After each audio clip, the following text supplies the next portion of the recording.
So you are thinking of starting an e-commerce or a product-based business and you probably feel stuck. You probably have some questions on what product do I sell? How do I source my products? How do I create a website? How do I get my product in front of all these people when there are already so many stores out there and we have things like an Amazon? So in this video, I'm going to walk you through the simple steps that I would take if I was starting a new e-commerce business.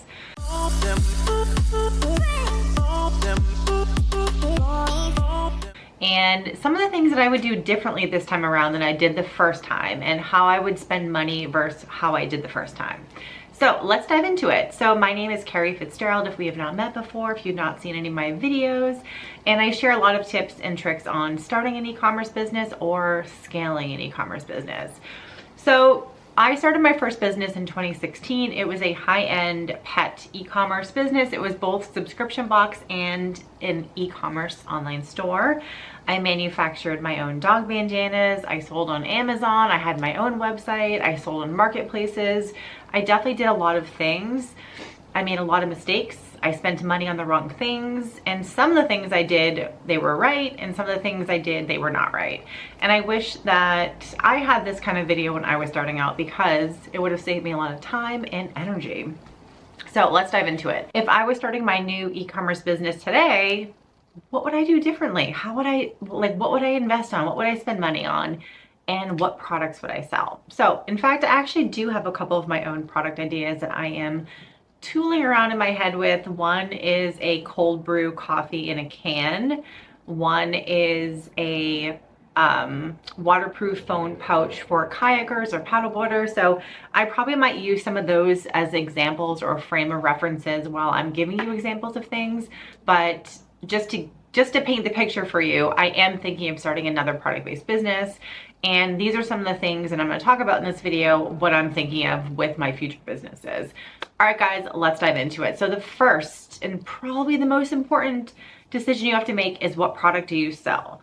So oftentimes I see entrepreneurs come up with a business idea, or they say, I want to start a product-based business, or, you know, I found this drop shipping video on YouTube and this guy said you can make, you know, $10,000 a month passively with no time. And I'm here to burst that bubble for you that is not true. Don't listen to those people on YouTube. It takes time, it takes effort, it takes energy, but you can totally do it. So the first thing that you need to do is you need to find a winning product. So a lot of times people will say, okay, I'm really into the healthcare or health and wellness or fitness or music, so I want to create a product within that industry. And I think that's a great idea. So the first thing that you want to think about is, what product solves a main pain point for my customer. So while it's great, for example, I manufacture dog bandanas. Do dog bandanas solve a really strong pain point for a customer?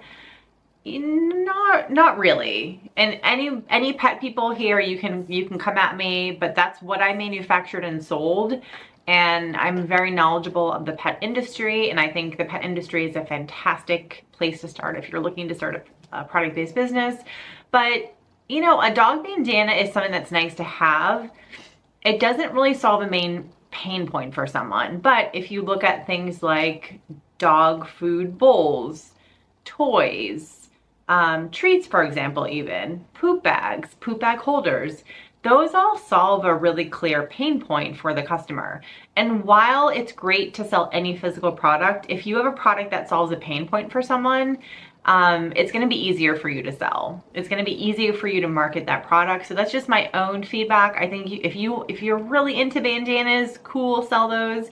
But in my opinion, focus on something that solves a pain point. What are people searching for on Google that you could create and help them out with, you know? So like, for example, dogs have anxiety, so you could create a CBD treat. My dog, I don't want to carry my dog's poop bag while I'm walking on the dog walks. You have a poop bag holder. So you want to have a clear A to Z pain point that you can solve with your product. And there's 3 criteria that I talk about all the time, that if you can get a product that, one, solves a pain point. The other thing too I want to mention is people's hobbies.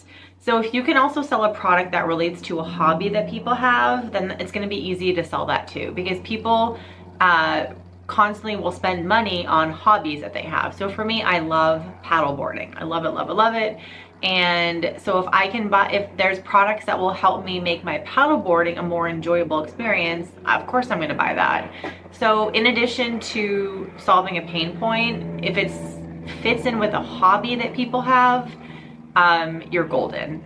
But there's 3 things that, okay, I'm gonna say 2 things, okay?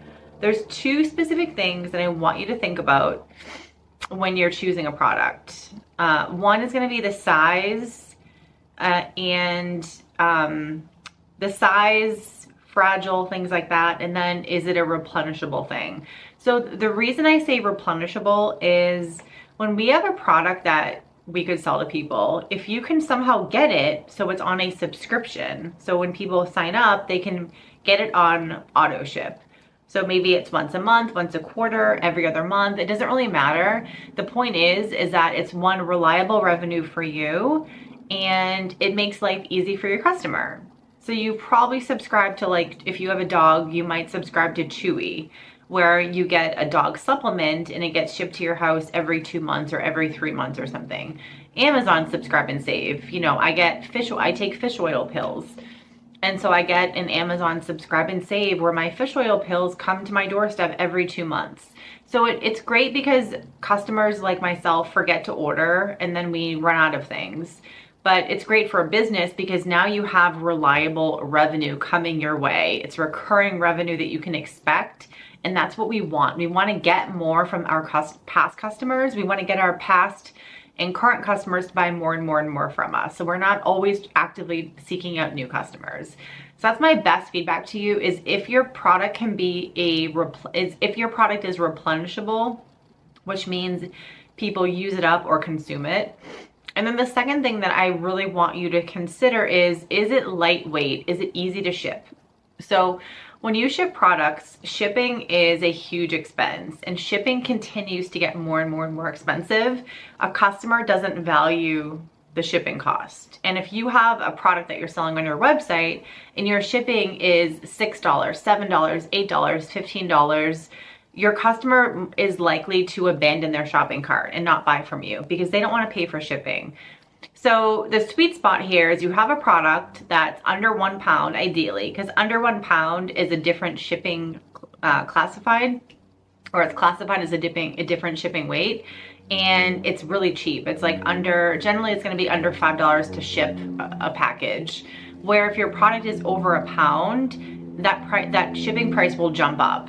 So now we're looking at maybe $8, $9, $10+. So shipping will add up for you. So the best thing I could ever say to you is find a product that's replenishable, that people will use or consume, and then it's lightweight and easy to ship. It's not fragile, it's not breakable, you're not shipping out glass, you're not shipping out anything that's gonna be damaged when it arrives at the customer's doorstep. So when I'm thinking of a winning product, I like to stay within that framework. Is it consumable?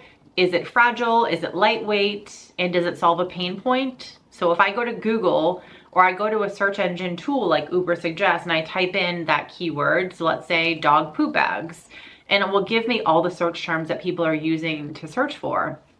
You know, you want to make sure that what you're selling is what people are actively looking for. There's a lot of products out there that are very fluffy. And I also see a lot of TikTok videos that are promoting, you know, TikTok made me buy it. And then there's people that are saying, oh, you should start a product-based business where you're selling this X, Y, and Z thing. And it's like all this random junk. And while that's great, I think those are very trendy little fads. And I wouldn't build a business based on those kind of products.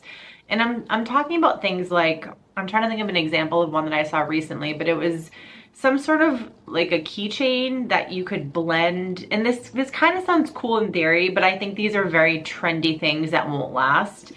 It was like you could take it was like a mini blender, and you could blend up your gym supplements with water or something. And I think, okay, that is kind of cool, but I think those are the types of products that they're made very cheaply and they'll last someone like a week and then they'll break. So build a business based on things that people are actively searching for that solve a pain point for them, okay? All right, next up is we're gonna look for a supplier. So I'm not going to go into every single business model that you could do. For this video, I'm really focusing on direct to consumer. So you want to have your own website where you're shipping your own products. I'm not focusing on drop shipping. There's enough drop shipping videos on YouTube, so we don't need to add more of those. You want to create a brand. You want to create a brand that will last, that you could eventually, hopefully, sell and exit your company like I did in 2019. I sold my business and now I'm doing all this fun stuff now, helping people like you start or launch their own product-based business. So I'm really focused on direct to consumer. So you sell your own products on your own website to a consumer. So let's assume that's the business model that you're going to be doing. There's plenty of other drop shipping videos if you want to do that. There's plenty of videos that teach you how to sell on Amazon. My sweet spot is selling on a website platform like Shopify.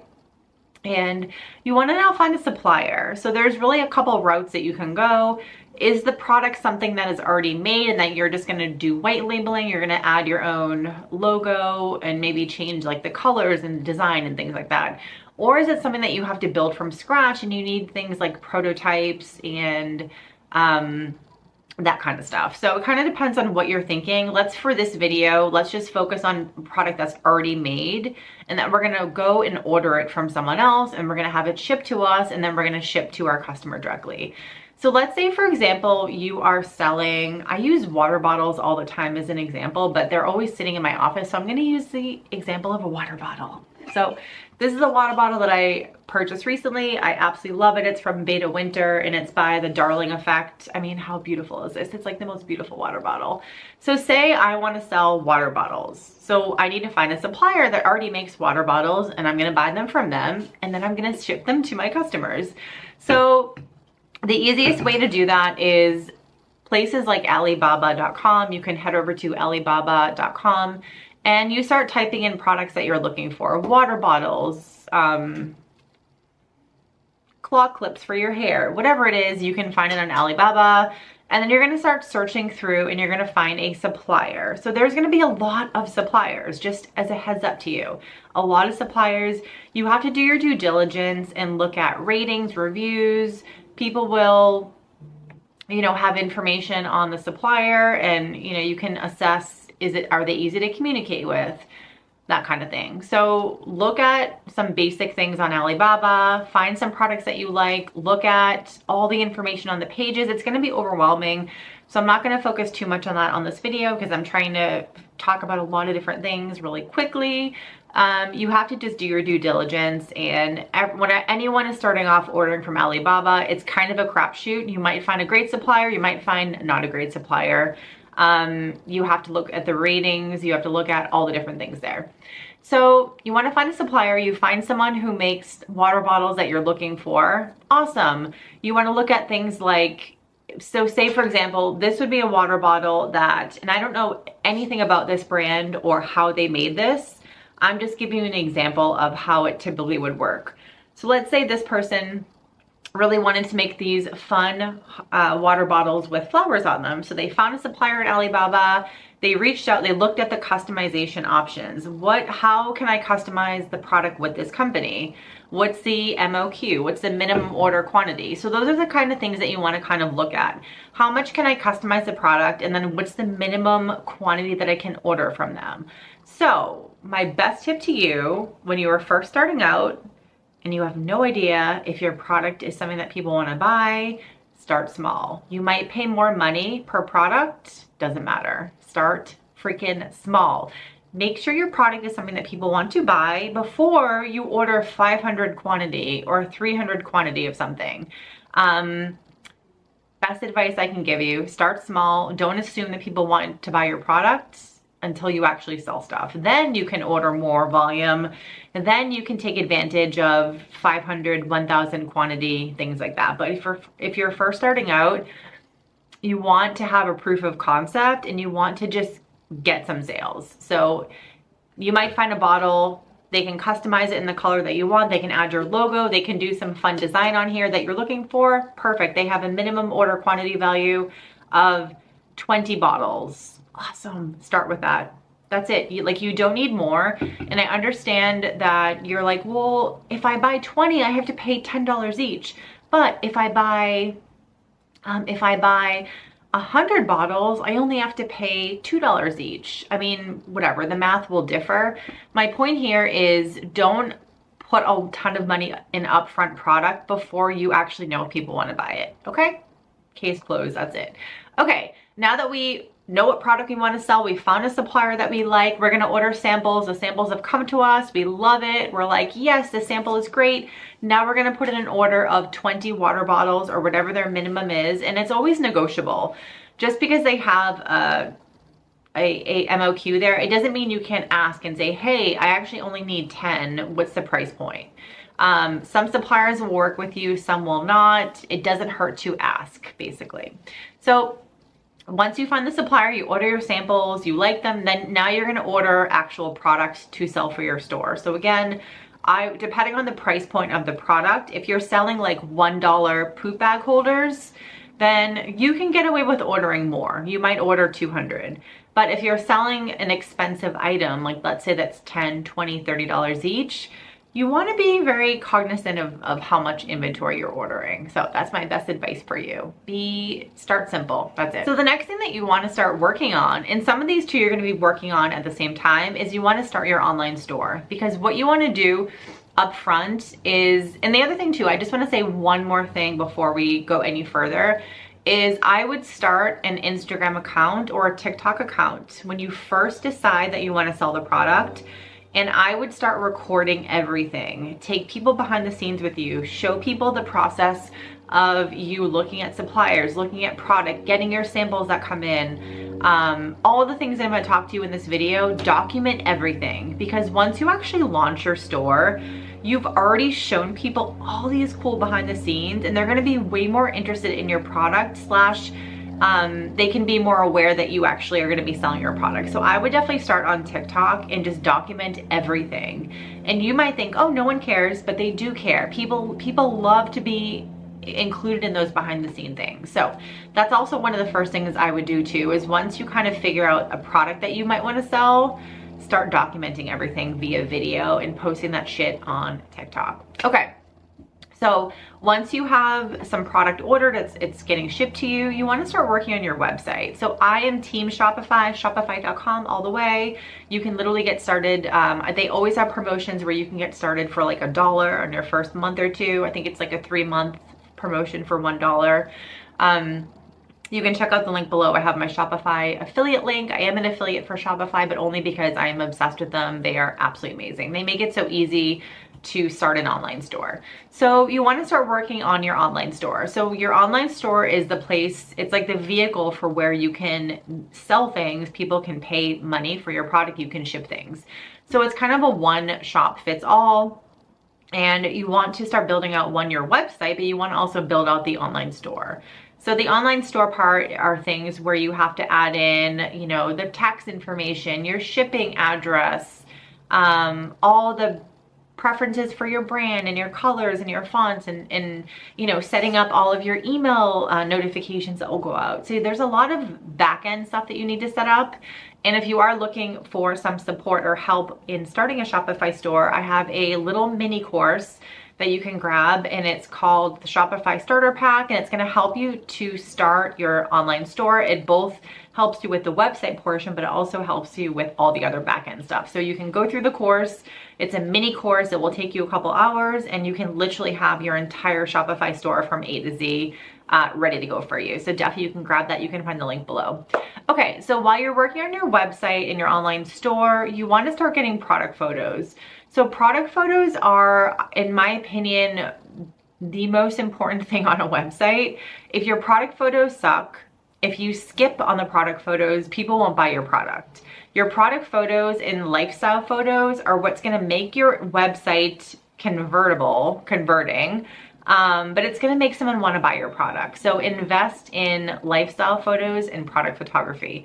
You can literally find people for an affordable price. I got my first set of product photos and lifestyle photos from a photographer I found on Craigslist, and I think he charged me $300, and I was able to walk away with a bazillion beautiful photos that totally helped me with my business launch. So don't skip that part. It's really, really important. Okay, So you're building out your website, you're getting product photos, you're getting lifestyle photos, get photos of people using your product in real life. Again, it could be like a model, AKA a real person just using your product.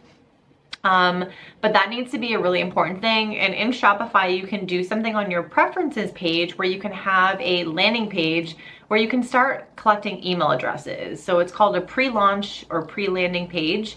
And you want to have a basic bit of information and then a place where people can opt in and join your email list so they can be notified when your business launches. So this is a really important part. Make sure you do that. You want to get as many email addresses as humanly possible. So I like to tell people to come up with a really good incentive. So if you sign up for our pre-launch list, you get 20% off your first order, or you get 25% off your first order, or a special gift with purchase or free shipping. Make it something incentivizing so people want to actually join your email list and all that kind of stuff, because you want to launch with a list of people who are excited for you, excited to buy from you, basically.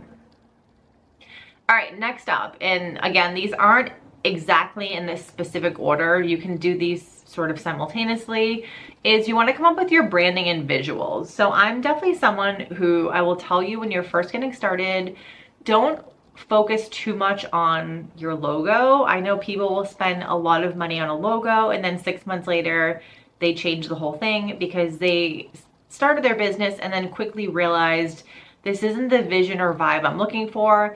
My ideal customer has changed, my product has changed. So don't invest too much in the visual branding. I think you still need a great color palette. You need great fonts. Those are really important. Do you need to spend $10,000 on a branding package? Absolutely not. Absolutely not.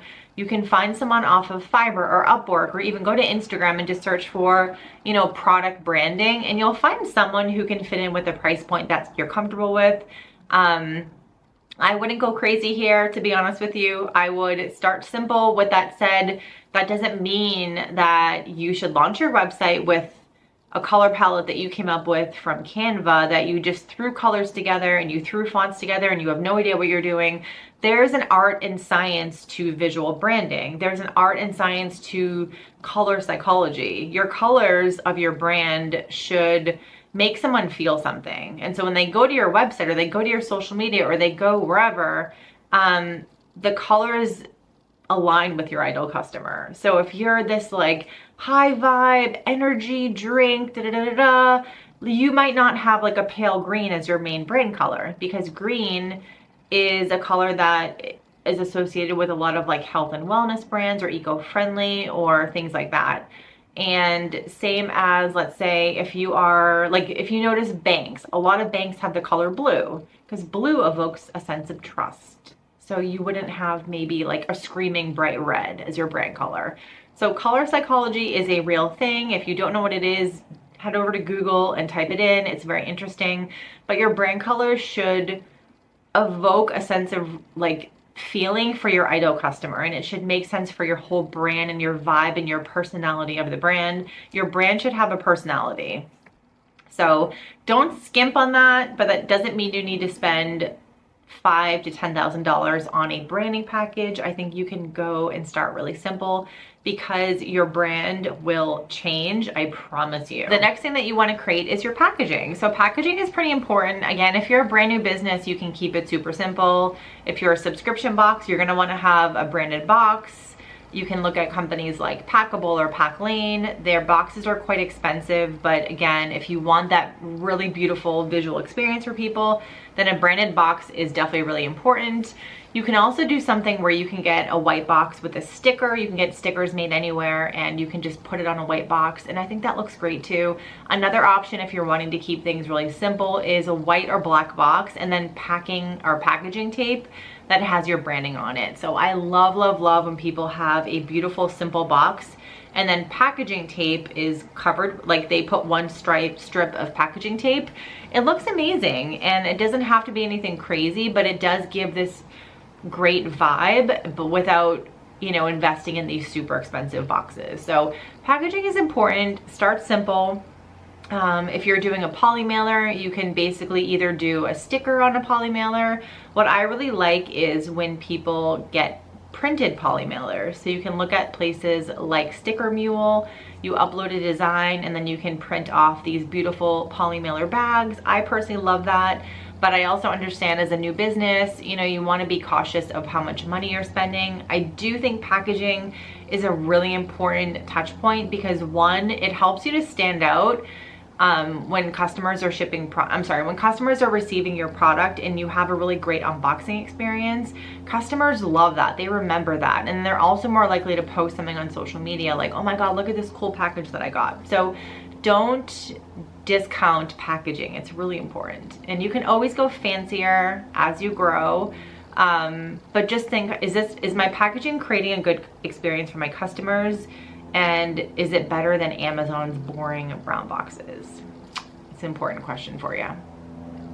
Okay, the next thing that you want to really think about and start working on is you want to focus your time on marketing your business, getting your new business out into the hands of consumers, getting your business in front of customers to buy from you. And as you're working on some of the other things in your business, you want to start documenting systems that you're going to have. So especially when you launch your business, you know, how do you fulfill an order? How do you ship an order? How do you send your weekly email to your email list? Really anything that you're doing for your business, you want to start documenting and writing down, and you want to find a virtual assistant to help you. So virtual assistants are a game changer. They are people that can kind of take a lot of the menial tasks off your plate or things that you just don't like. So I recommend things like customer service, answering emails. Those would be the first two things I would get off of my plate from day one and not do those. Other things that you could outsource to an assistant, maybe not a virtual one, are packing and shipping orders. So those were the things that I hated the most in my business. And as your business grows, you want to just document things that you don't like to do and figure out a way to get those off your plate. So just something to think about now. But once your business launches, document systems that take place or processes, and then those are things that a virtual assistant can take over for you.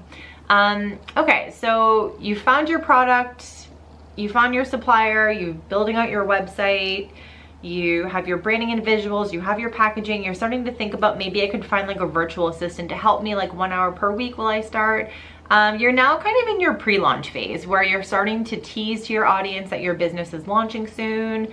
You want to just do what you can to create buzz and excitement for your product, and that could be emailing your list, posting on social media. Again, if you've been creating a TikTok account and documenting everything to your audience, you're going to start building an audience of people quite quickly. And then by the time you launch your business, you already have all these people that already know about your product. So I would say that is totally the way to go. But making it fun for your email list, doing a countdown, you could do so many fun things to make them excited for your launch. But don't skip on your email marketing. It's going to be one of your best assets for your business.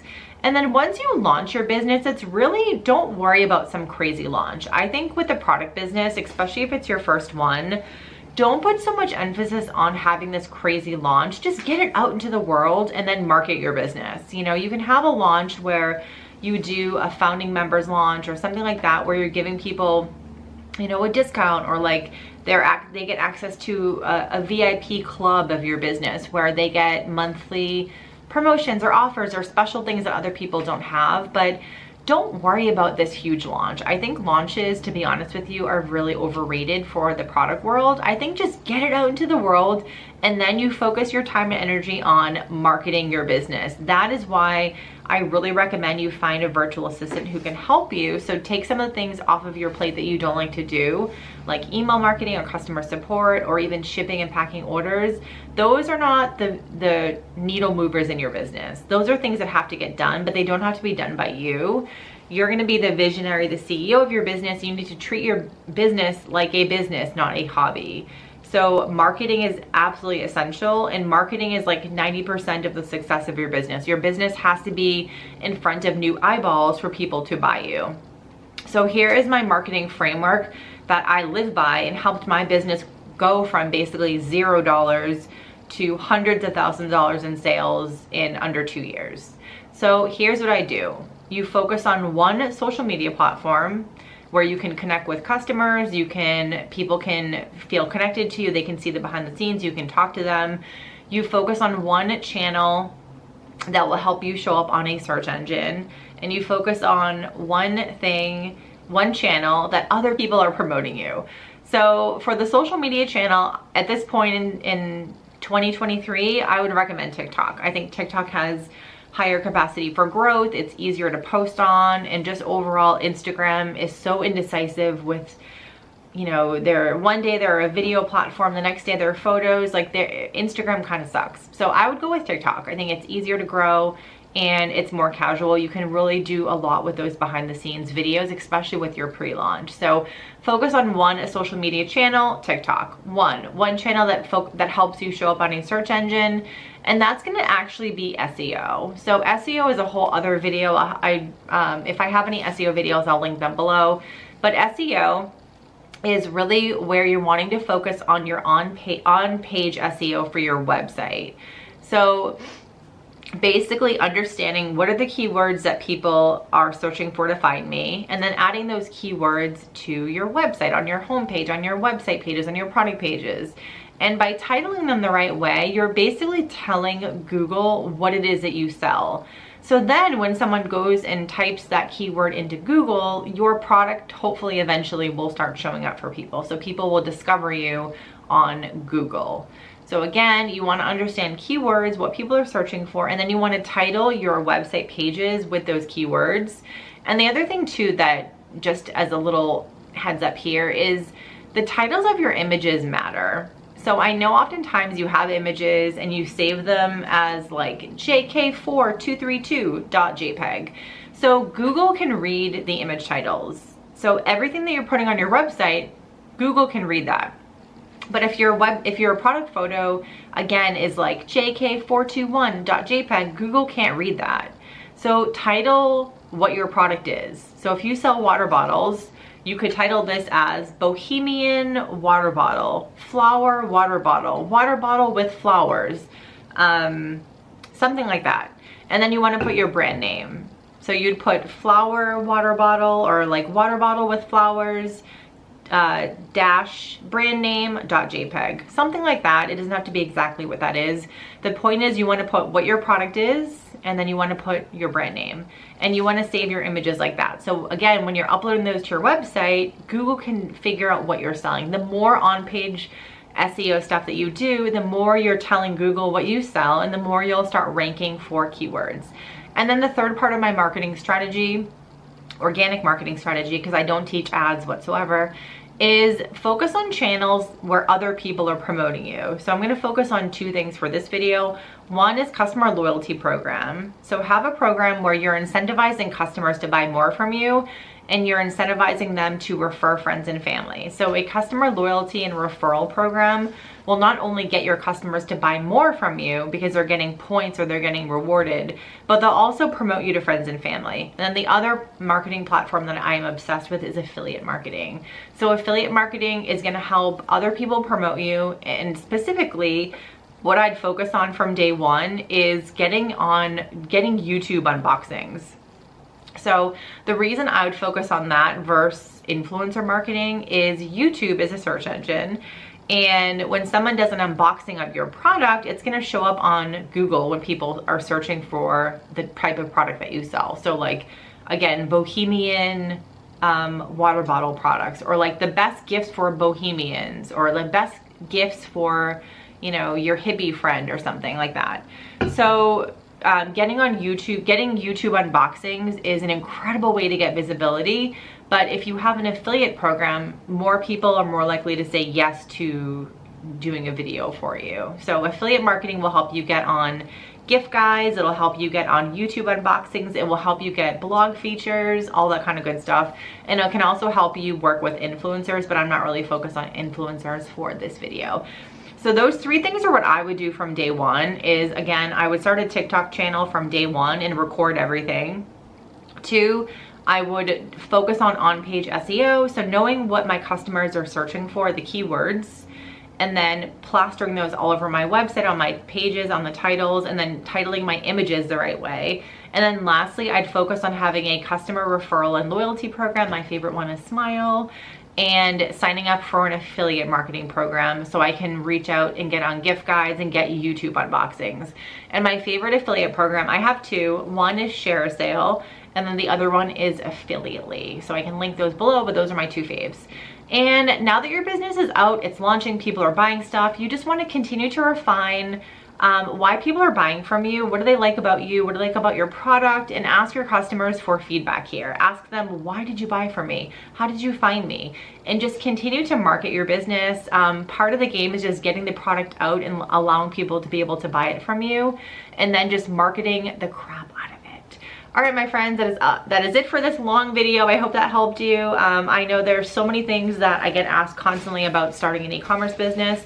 And I wanted to do a video where I shared some of the things that I would do differently this time than what I did when I first launched my first e-commerce business over 7 years ago. So I hope this video helps you. I'll link everything below. And I do have a couple trainings for you. If you're wanting to start your Shopify store, I have a Shopify checklist, and I have a couple other things below. And I do have that mini course that's called Shopify Starter Pack, which you can totally grab, and it's $57. It's a no-brainer. It's gonna help you launch your Shopify store with ease. All right, my friends, if you like this video, give it a thumbs up and be sure to subscribe to my channel. We're gonna have new videos every single week. All right, I'll see you next week.